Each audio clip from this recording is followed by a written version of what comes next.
social slime, they don't matter, genocide. Sick from water, sick from air, making money, they don't care. Caesar shit, force of air, fuck them back, it's only for they bomb. They shoot, they kill, they massacre, rape, they burn the kids. No one leaves countries, lie to your face, fight and die, 'cause God forgives.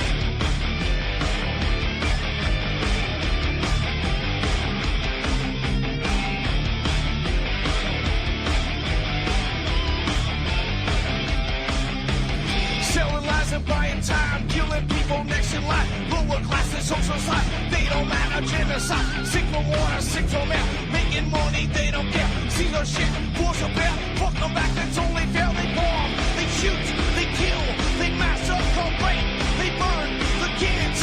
No one leaves countries, lie to your face, fight and die, 'cause God forgives. Yeah.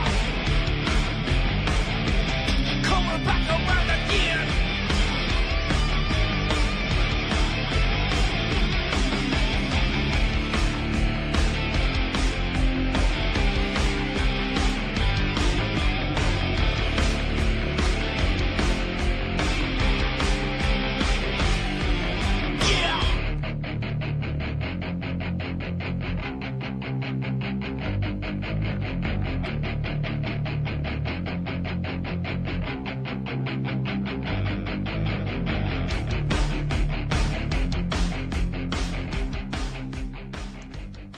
Welcome to the show. I'm your host, Ron Stevens. The show is called Game On, and you're listening right here on UCY.TV. And I hope everybody had a good long weekend. I know I'm just talking to Canadians when I say that, but I hope everybody had a good, safe, long weekend. And ready to go back at it again this week. Weather's actually really nice right now. I think this is the nicest day we've had all year. So that's good.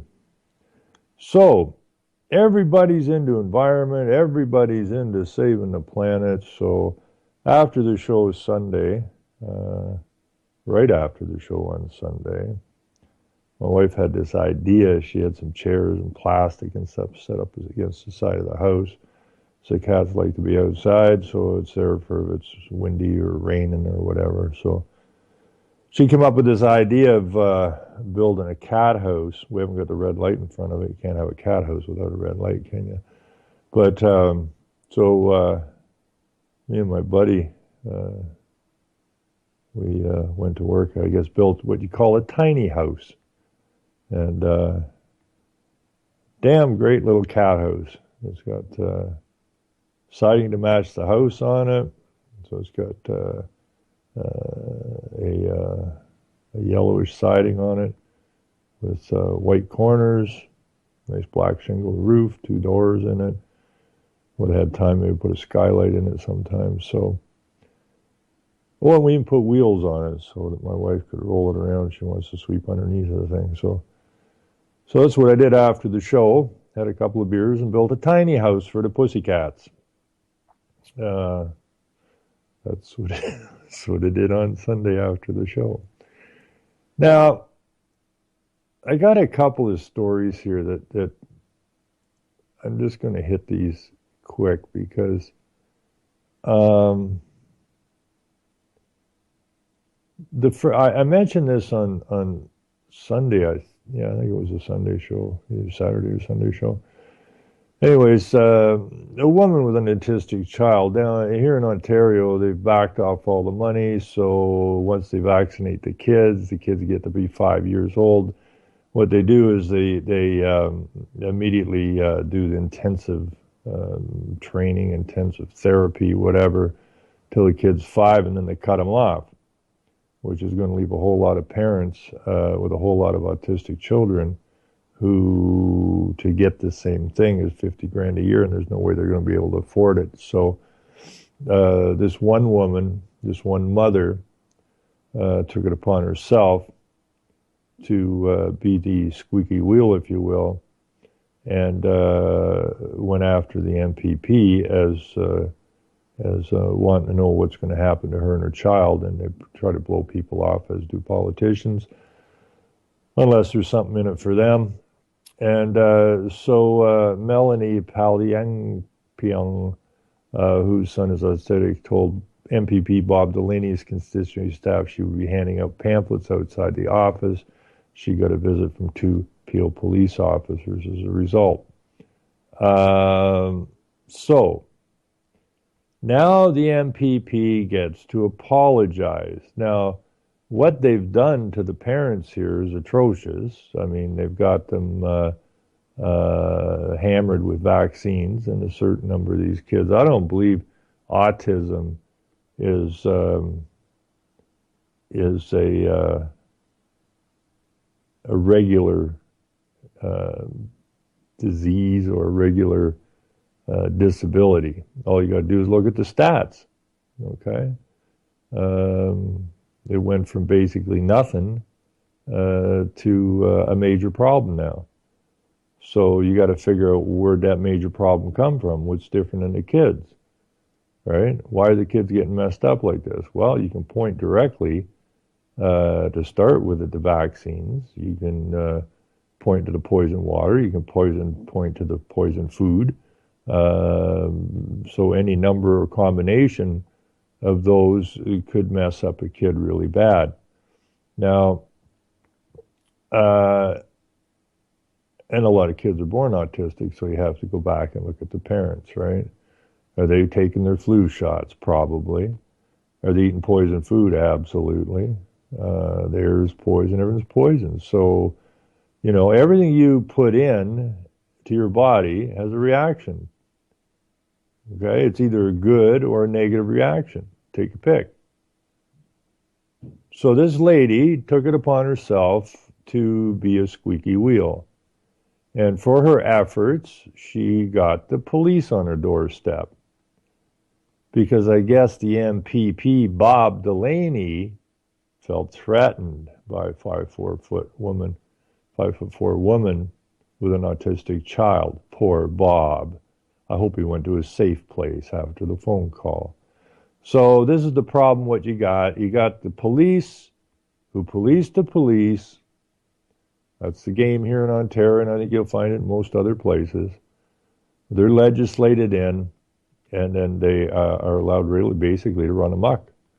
And they're there to protect the state.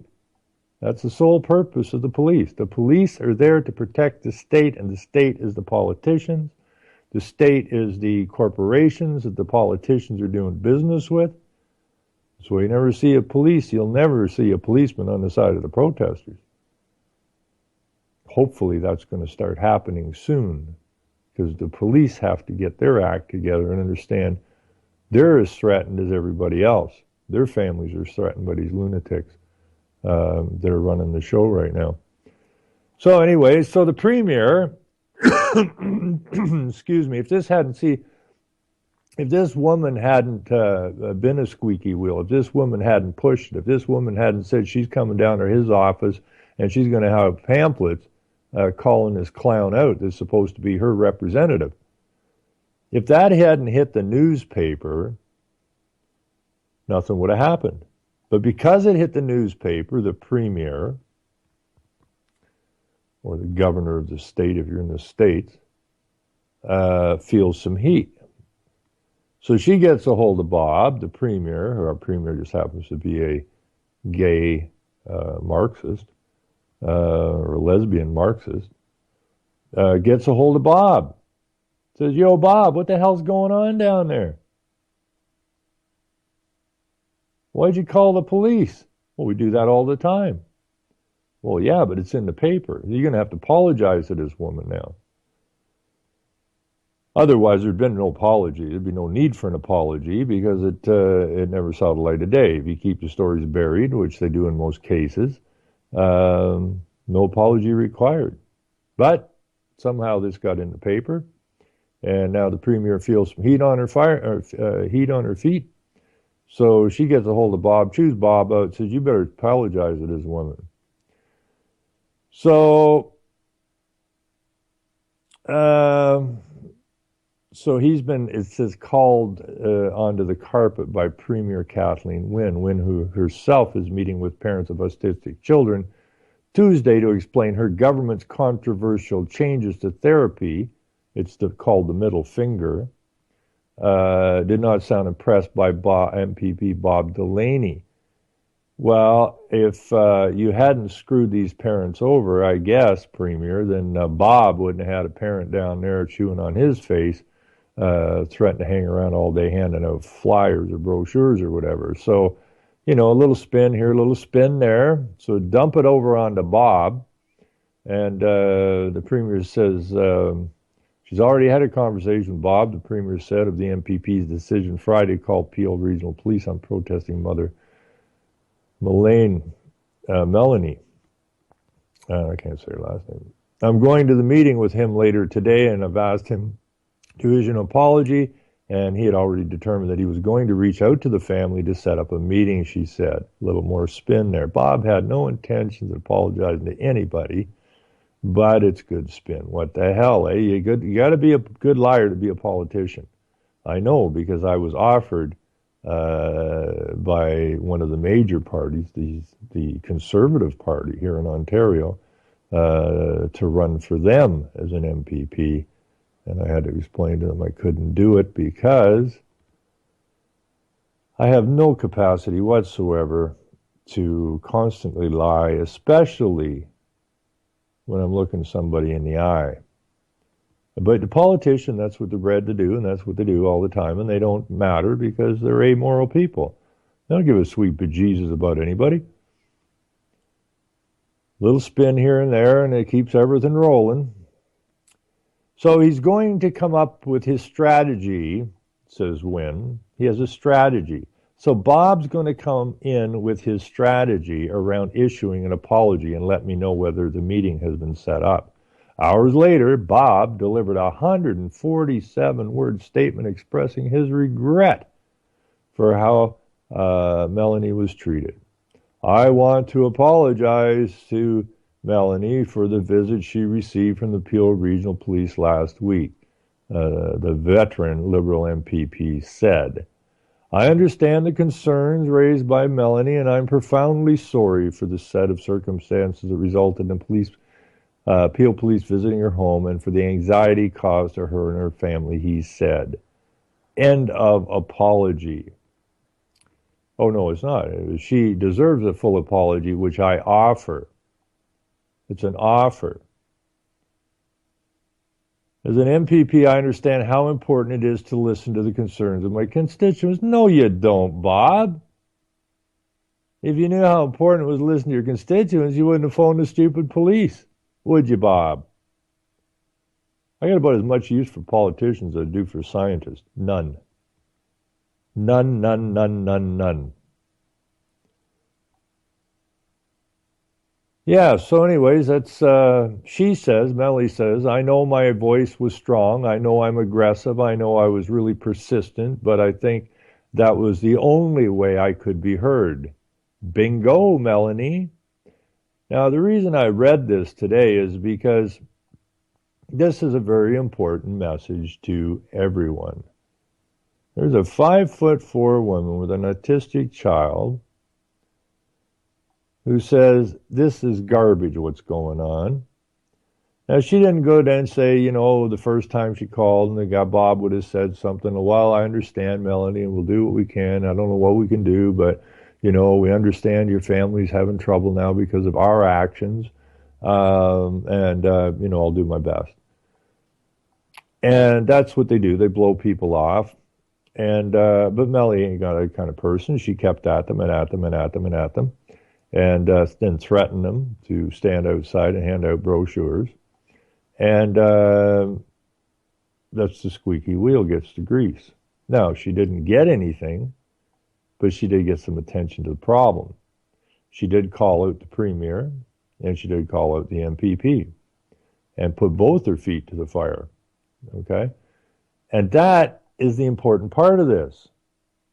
People are wandering around with their heads up their asses saying, well, there's nothing we can do about it. Well, I guess we'll vote somebody in next time. I hate that. I hate that as much as I hate politicians and scientists.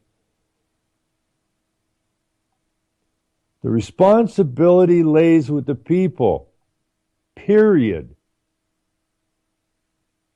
It does not lay with the politicians. The politicians will get away with whatever we allow them to get away with, period. And they've been getting away with a hell of a lot for way, way, way, way too long. Now, I don't know why it's the women. Maybe it's because the women are the ones that look after the children. I suppose that's what's going on here. The most positive stuff I run into seems to be coming from women.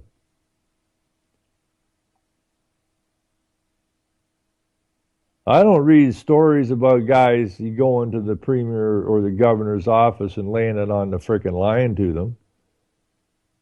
I don't hear stories about men going down to the local council meeting and putting their fist down on the podium and say, listen up, jackass. It was women in Calgary, Alberta that figured out the same thing Melanie figured out. If you don't take it to them, they're just going to blow you off. So the ladies out in Calgary trying to get the fluoride out of the water, they went to the council meetings over and over and over again, and it dawned on them that they were compartmentalized because they were in that council chamber, but nobody goes to council meetings. That's why these politicians get away with so much. So what did the ladies do when they finally figured out they were just wasting their breath there? What did they do? They basically did what Melanie did with her autistic son. They got squeaky. And they started postering Calgary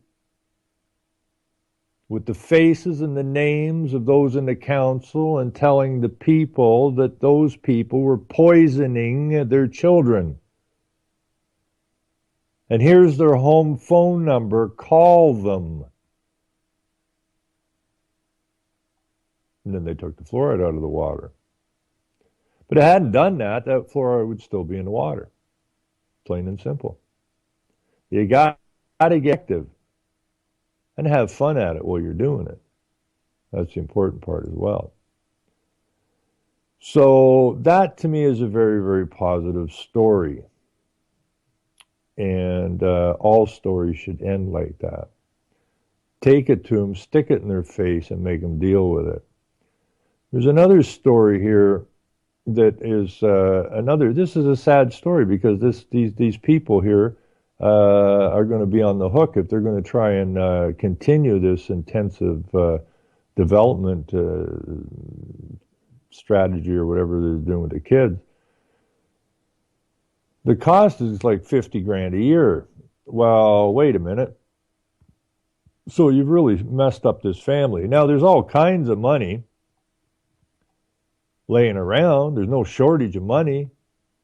The IMF got lots of money. World Bank's got lots of money. That's where we get our money from. There was no shortage of money for the federal prime minister, or as I refer to them now, every time I write that the PM now, I write PM in capital letters and then up it after it. So you can call them a puppet, a muppet. I don't care what you call them, but they ain't humans. They ain't men. Maybe they are humans because they're definitely not men. They're amoral sons of bitches. So what does the federal government do? It goes and it cracks $785 million into the Global Fund. And the Global Fund has a straight line up to the Clinton Foundation. So our PM Uppet has taken $705 million out of the working people's pockets, stuffed it over in the Global Fund, and the Global Fund is a direct funder of the Clinton Foundation. Not even in the same damn country.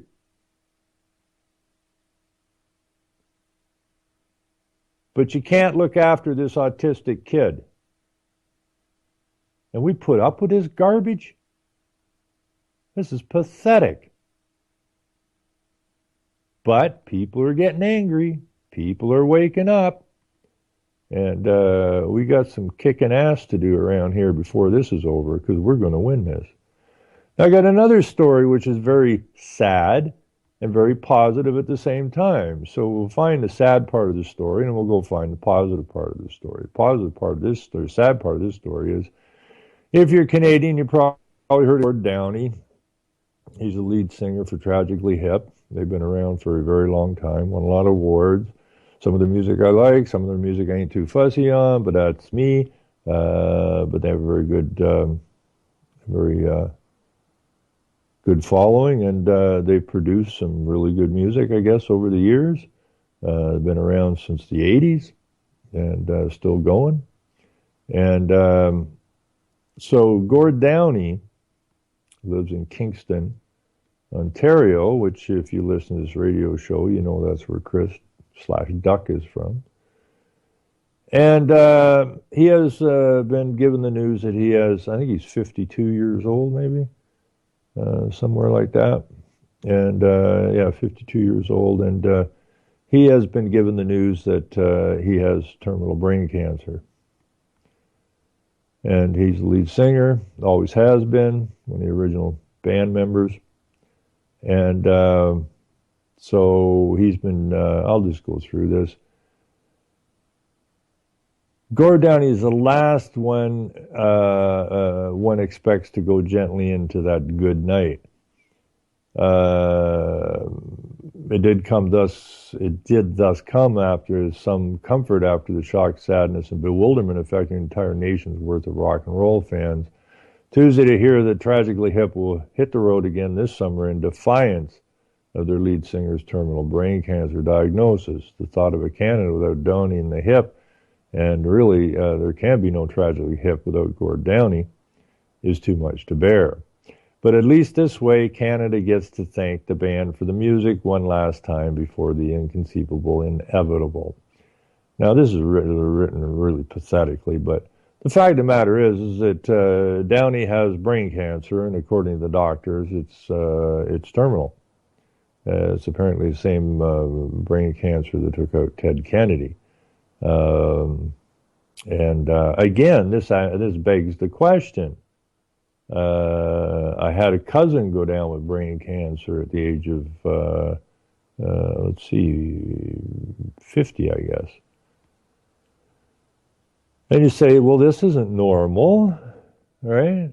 You know, there's more people, I went up to go get a coffee this morning, and a guy is my age, I haven't seen him for a while, and he's walking his dog down the street, and I asked him how it was going, and he was telling me, I think it was his girlfriend, got cancer, and it's spreading around pretty bad, and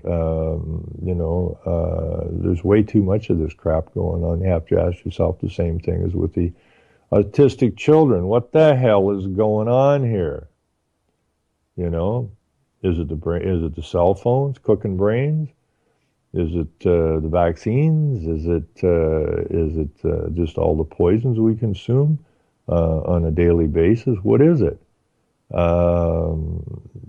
When I was a kid, I didn't have any family members with cancer.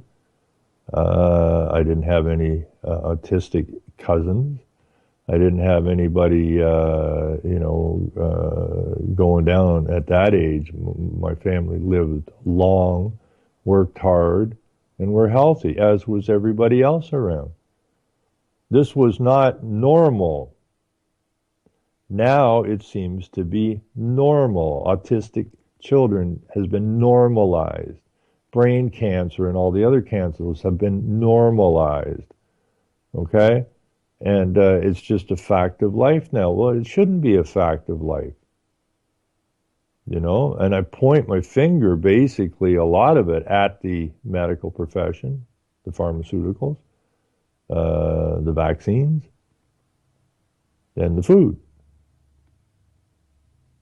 Like I said, what you put in there is going to have an effect. It's either going to be positive or negative. And we're getting way too many negative effects now and not nearly enough positive effects. So there's something bad going on. anyways, what's good about this story is they've done some work on him, and but they're still saying that he's toast. So he could have went down and just said, screw this.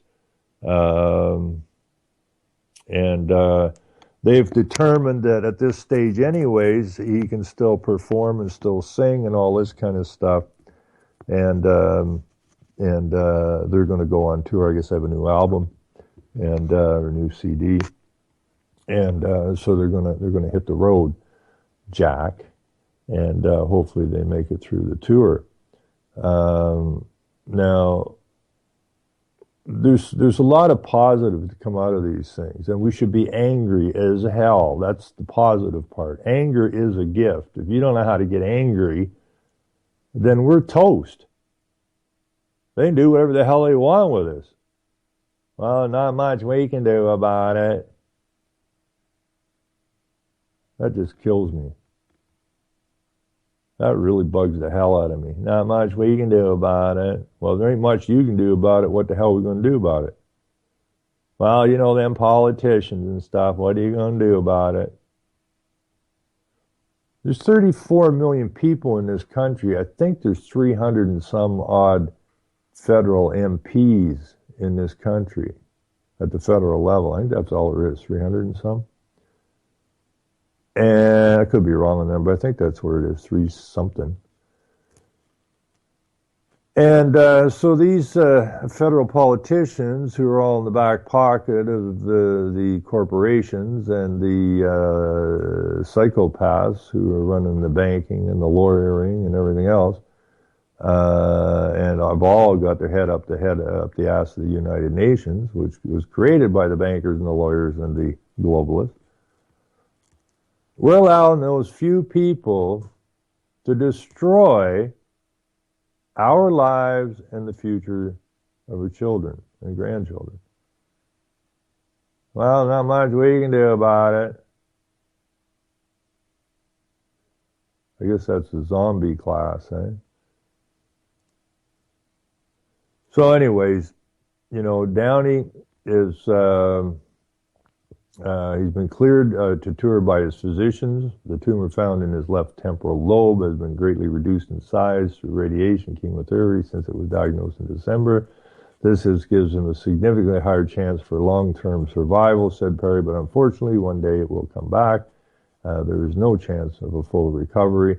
This is it.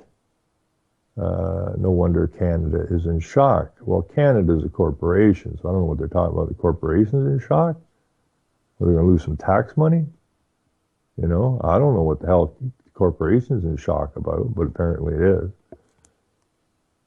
But this is a good story because he's not down and out.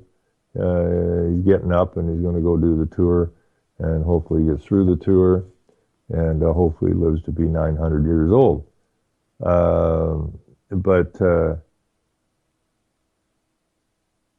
The fact is that, I have people my age, I talk to them about Agenda 21, and I talk to them about all this shit that's going on. And I've had many of them say, well, I don't care. I go, what do you mean you don't care?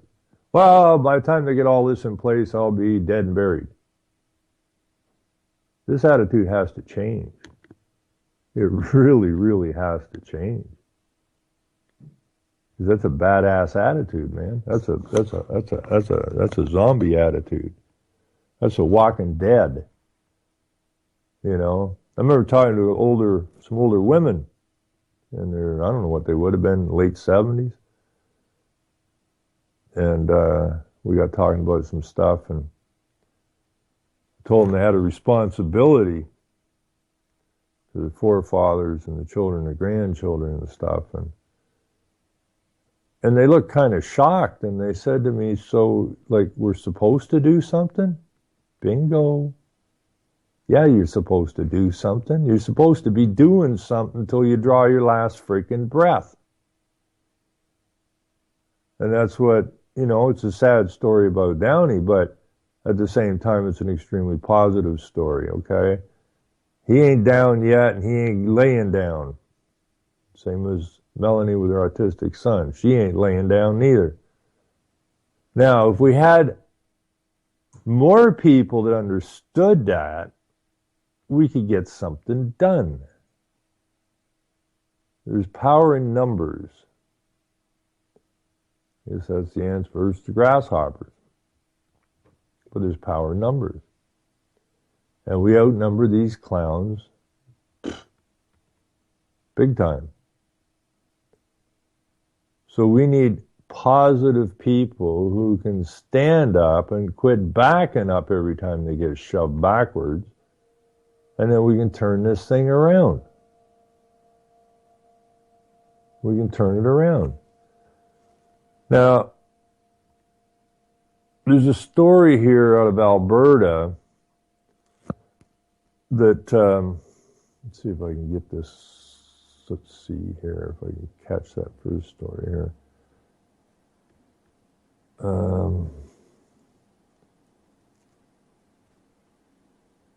There's a story out of here about in Alberta that I may not get it on this one. Anyways, out in Alberta, they've already put in a controversial bill about farm safety and that, which I guess really pissed a pile of people off. And now they're coming out with another one, which I'm having a hard time finding here all of a sudden. Let's see. Oh yeah, I want to do a quick story in Fukushima while I'm looking for this other story. Fukushima, Fukushima, Fukushima, run away, run away, run away. Oh my God, it's Fukushima. It's destroying everything. The whole world dying because of Fukushima. When the hell did that thing blow up? 5 years ago, 6 years ago now? People are still running around, Fukushima, Fukushima. You got a radio host on this network that lives in Japan. He didn't move. The Prime Minister of Canada just happens to be over in Japan right now. He ain't too concerned about it. All these fear mongers, Fukushima, Fukushima. Make me sick. Got one clown on the internet. Actually, we interviewed him on a show when we were on Orion. And supposed to be some diver or something. And he's running around telling everybody out in the West Coast that the West Coast is dying because of Fukushima. Good luck with that. Anyways, where the heck did that story go? Anyways, it's a story about, it's more a story about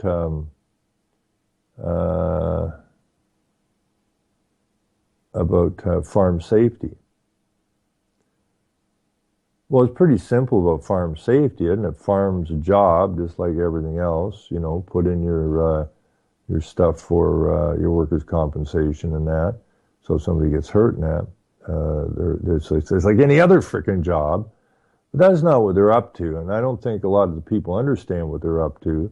What's not sustainable, according to Agenda 21, and I think it was the Human Settlements in 76. What's not sustainable? Agriculture is not sustainable. You say, well, what do you mean agriculture is not sustainable? What the hell are we supposed to eat? Well, that's part of the plan. And no, agriculture is not sustainable because every time you mess with the soil, you release CO2 and you damage the soil. And it's not natural anymore, okay? The natural grasses aren't there. The natural scrub isn't there. Anything that man has ever touched has got to be put back the way it was, except for the major cities where they're going to run everybody into. So the brainstorm is through all of these, it's the same as the BLM down in the States, land management. Run everybody off the land, rewild the land. And the plan is to grow the food in the cities. The cities, not the farmers feed the cities, it'll be the cities feeding the cities. So each time they implement this nonsense about safety, it's always about safety. What they're doing is they're leading people down the garden path under the guise of safety until they're out of business. So they can't afford to farm anymore. They're too far in debt. Once they indebt everybody, they're going to crank the interest rates through the ceiling and do the big wipeout. So the farmers and that, they're already not impressed with the government because of some of this other stuff they brought in, which restricts their farming capacity. And they're just going to keep coming under the guise of safety, which is no different than the flour mill I told you about on the weekend that has been running 113 years with the identical equipment. Try finding some equipment today that runs 113 frickin' years. Same equipment. Can't buy that no more because they don't know how to make that crap no more. They don't know how to make decent machinery anymore. So they shut him down because of safety concerns. 113 years, no accidents. And now they're telling him he's got to bring it up to today's standards. Well, he can't do it. And they know he can't do it. So they're shutting down another independent food producer who's producing real flour, not Monsanto flour. This is actually flour that you can make bread out of, which they do, and not worry about having to become gluten intolerant. You're not gluten intolerant, you're poison intolerant. That's what you're intolerant to. Your body's saying to you, this shit's poison that you're putting into me, and it's pushing back. Your body knows how to push back. It'll push back one way or the other. But you will be notified by your body that what you're doing to it is harming it. So stop it. But they're making it more and more difficult for that to take place all the time. So, let me see if I can dig up this here other story here. Oh, crap. Let me see if I can dig this up. I'm not going to get it there. Anyways, this is still in Alberta. So Alberta is introducing, what is this? Alberta, this is not the same story. Alberta, come here. Alberta government introduces controversial climate change bill. And I might as well throw this. There's a doctor there. Looks like an Iranian there. This idiot woman speaking. And I'm going to put this in because you've probably heard this speech before. I don't even know how these people can say this crap. But they do. They do. They're very well versed in bull crap. And they're like little minions spewing their nonsense. There's a little clip here, a minute or so long. And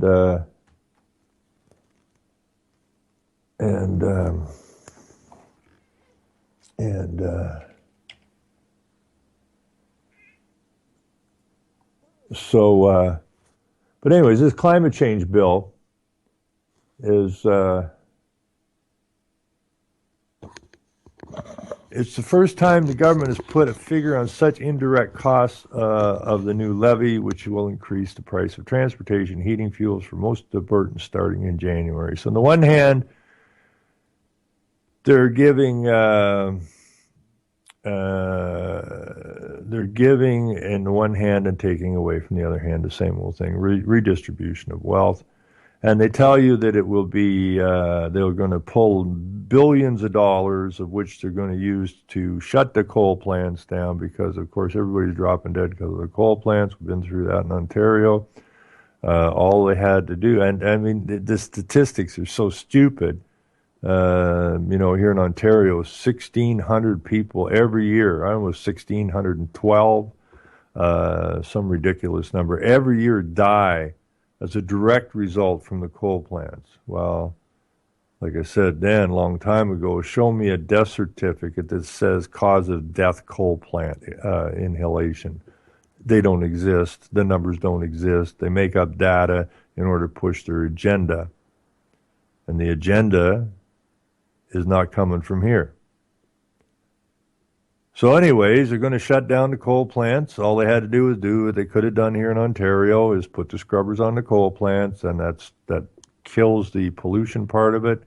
But as the senior policy advisor told me, while it cleans up all the emissions, it doesn't stop CO2.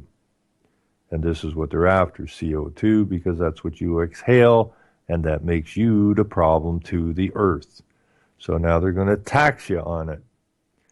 So let's see here. When the tax takes effect in January, Albertans will pay an additional 4.5 cents per liter of gasoline. Now, if you're American, that's about 25 cents a gallon extra. And 5.35 cents for diesel. And then a year later, the cost is going to be up 6.7 cents, called 7, 4 is 20. Yeah, it's going to be almost 30 cents a gallon difference. And your diesel is going up, and so is your natural gas, which you heat your house with. So they put out some rebates for the low income. The middle gets squeezed. Okay, this is the squeeze out. This is the last gasp, if you will, of the so-called what's left of the middle class. Okay, the rich ain't going to get hurt over this. The poor are already beat up. So the government knows they can't pay these carbon taxes. So where's the money coming from? Last of the middle class. And once more, they're going to stuff their hands in the pocket till the middle class needs subsidies as well, because now they're broke. All about the government helping you out. And it's always incremental, and they'll keep cranking this up. And on the one hand, they're saying it'll produce billions of dollars so we can build light rail transit. What's the point of the light rail transit? Well, because you ain't going to be driving a car, sucker. Okay? You're not going to be driving a car. That's why we need light rail transit. We need you to pay for it. You don't mind giving up your freedom, do you? You don't mind giving up your automobile, that gas guzzling, polluting, four-wheeled piece of thing that's destroying the planet, do you? Hell, we got some nice shiny LRTs here for you to jump on board. And that's why we're running out of the countryside, because we ain't putting the LRTs out in the countryside, we're putting them in the city. Where are you going to live, my friend? In the city. But I'm a farmer. Not for long, buddy, not for long. This is the final grind down coming at us here. You know, everybody's been talking about this for so many years. It's ridiculous. And here it is, the final grind out. And they're going to move extremely fast from here on in. And the plan is that nobody owns their own house. That is what is not sustainable as well, besides agriculture, golf courses, and every other damn thing. Private property is not sustainable. Now, why do you need private property anyways? We're going to bring in a guaranteed income, and you'll be by the LRT, and, you can go to the museum if you want. But no, we don't have to truck food in from the farms. We're going to grow right here in the high-rises. Yeah, with your toilet water. Yeah, and they'll have the pharmacy just down on the first floor. You can get your pills on the way home up in your little box. 1984 and the hell out of us, folks. You know, so we're going to have to be a whole lot more like Melanie, who stood up against the MPP. These are not powerful people. They're idiots is what they are. Youthful idiots. Now, why would we bow down to useful idiots? Useful idiots in positions that that they can destroy our lives, and those useful idiots are implementing the globalist agendas, which is decisively there to destroy our lives. Why do we put up with this? So my hat's off to people like Melanie, and my hat's off to people like Downey here, who's got brain cancer. Hopefully, like I said, he lives a long time, but he ain't going to lay down. He's going to go till he can't go, or at least till he can not perform well anymore, and then pack it up on the stage part of it. But as long as you're breathing, okay, you got something to give, so give it.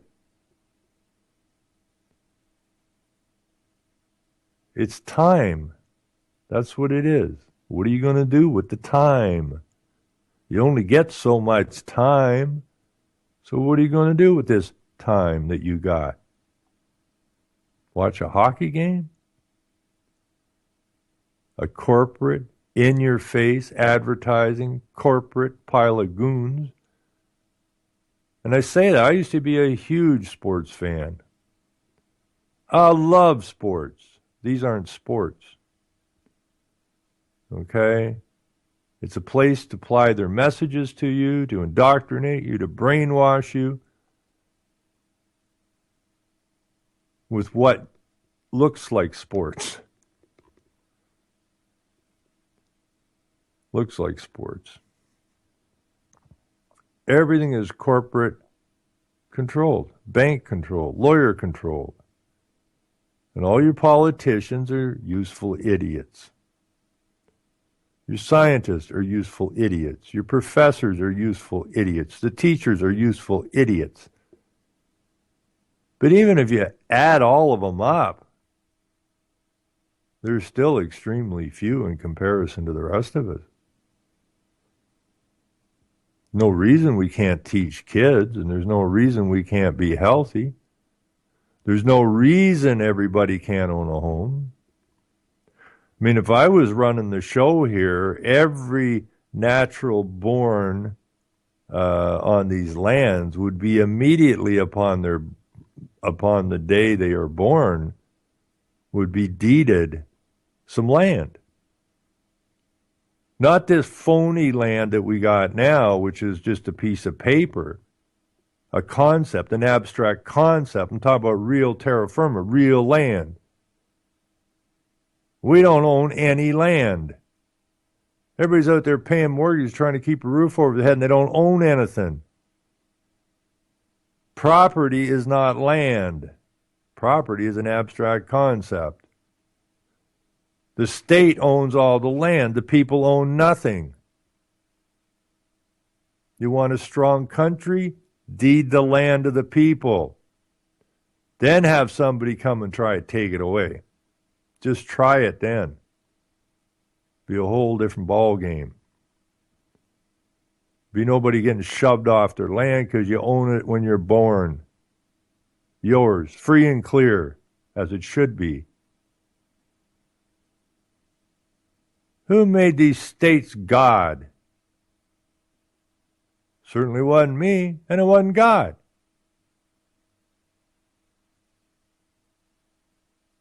What was given to us by the Creator? Our lives, called us man, gave us law, and said, don't be deceived. Well, we got deceived.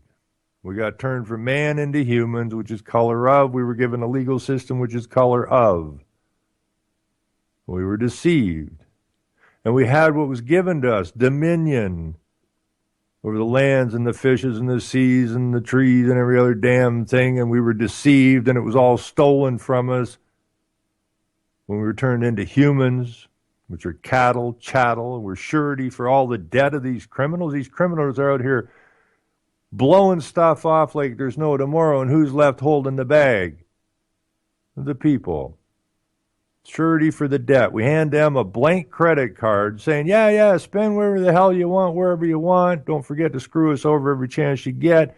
Yeah, no problem. We'll pay for it because we're that stupid. You'll be as cattle, chattel, and slaves. Geez, look around. What are we? Chattel? Slaves?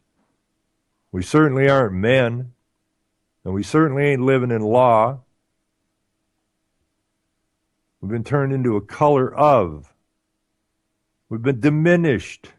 Our standing has been diminished. I don't know why we're putting up with it. We're not putting up with it. We're pushing it now. If you're born on a piece of land, that piece of land is yours. Cut a chunk off, put your name on it. That's your birthright. That's your little, God's little acre. That's your dominion. That is yours. It does not belong to the state. The state is an abstract fiction. It's not real.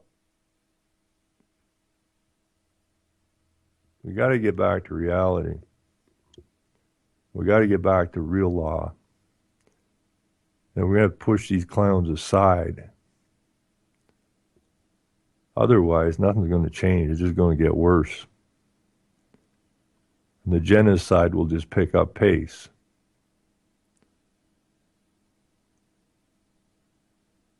And then it's done. And then we'll be into the scene above the antique store, whatever, 1984. When his girlfriend says to him, let's just get the hell out of here. And Winston says, and go where, darling? Anywhere. And he looks at her. He says, everywhere's the same. We're going to let that happen? I mean, are we really, truly just going to lay down and let that happen? So if we don't start pushing back hard soon, that's exactly where we're going to end up at.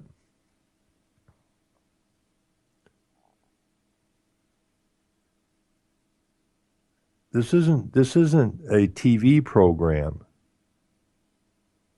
Okay, it's not a movie. It's our lives.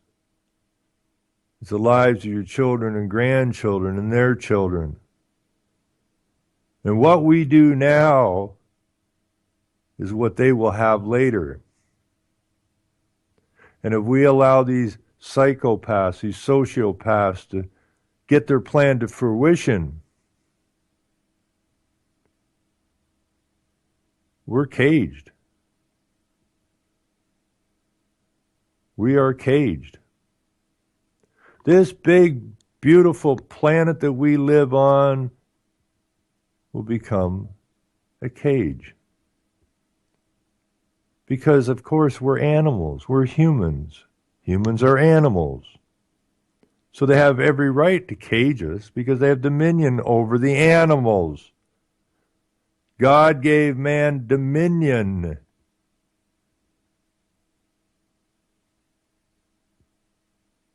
Well, some very sneaky suckers turned us into the animals. And they took dominion over everything and turned us into slaves and surety. And we have nothing. All we got to do is just rise up and say, enough is enough, jackass. Your butt's going to jail. And put them in the cages where they belong.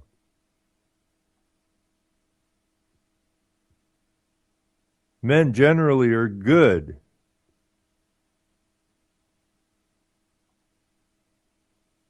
But there's a bad apple.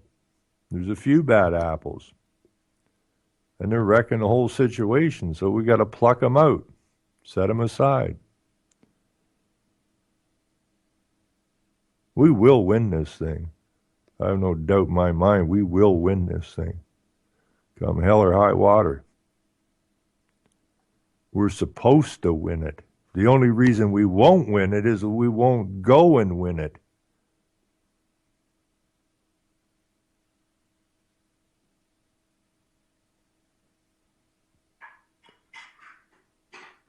We're going to have to strengthen our minds and strengthen our spines, put one foot in front of the other, start getting some of this stuff done.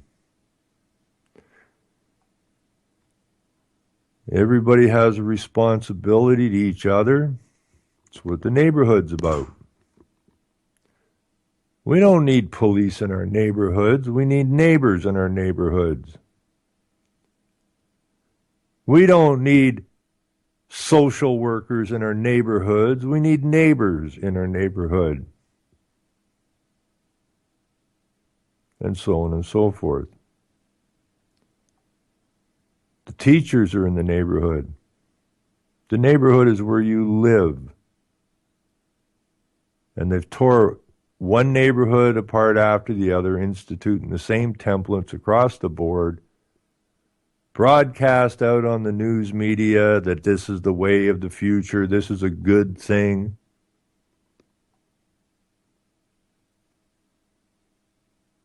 And it always turns out bad, because it was designed to be bad. It was designed to hurt the neighborhood and the people in it.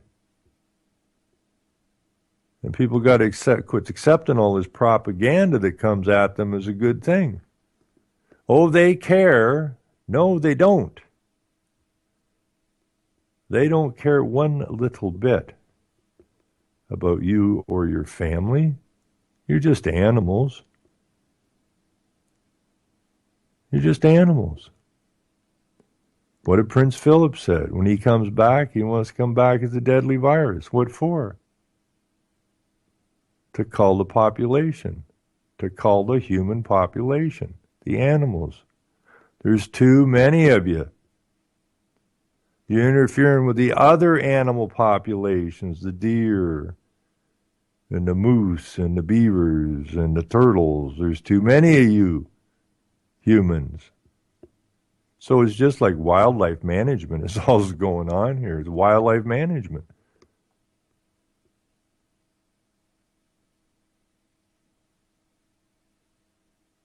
So, we can sit back and do nothing, or we can start getting in their faces hard. I really don't want to see this disintegrate into a shoot 'em up because, one, that's what they want. And they can use that as a positive for their gain. No, we can't give them that. So, we really don't want to let this might go a hell of a lot longer until they get us pushed up against the wall where we end up trying to push back with bullets. That's exactly what they want. And they're going to keep pushing until we start pushing back. And or they got us against the wall and people start doing stupid stuff. And then they got us. So, I mean, Islam in North America? Sharia law in North America? Seriously? The Confederate flag's bad? Andrew Jackson's bad? Meanwhile, the people in Flint can't drink the freaking water.